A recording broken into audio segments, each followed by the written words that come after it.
Hello everyone, my name is Joanne Okito-Isaac and I'm the Communications Officer of the Geneva Trade Platform. And it's day 4 of the Geneva Trade Week at the WTO Public Forum. And I have a special guest with me today, Kimberley, and I'm going to hand over the mic to Kimberley to introduce herself.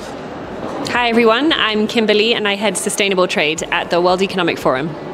Kimberley, it's lovely to have you and thank you for taking the time to speak to us today.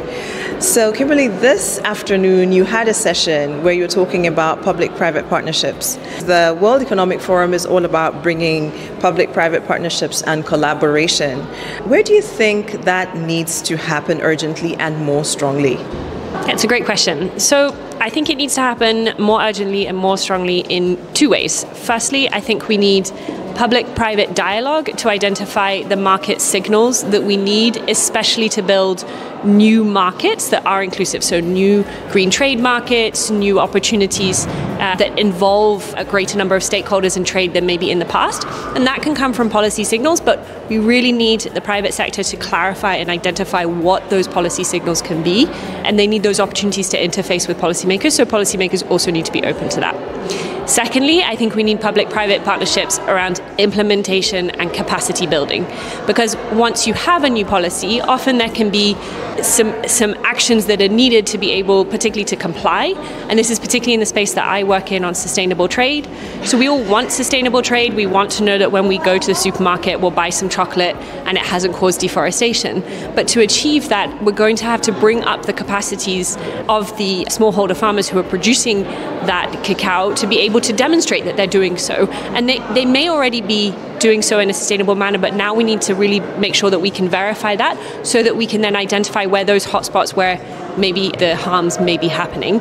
And so that's why we have the policy, but the policy to be properly implemented needs that capacity building. And there's a real interest, I think, from the private sector to work with, or really a need to work through the value chain and then work by public here. I think it's both in terms of the original policymakers, but also in terms of the public capacity building.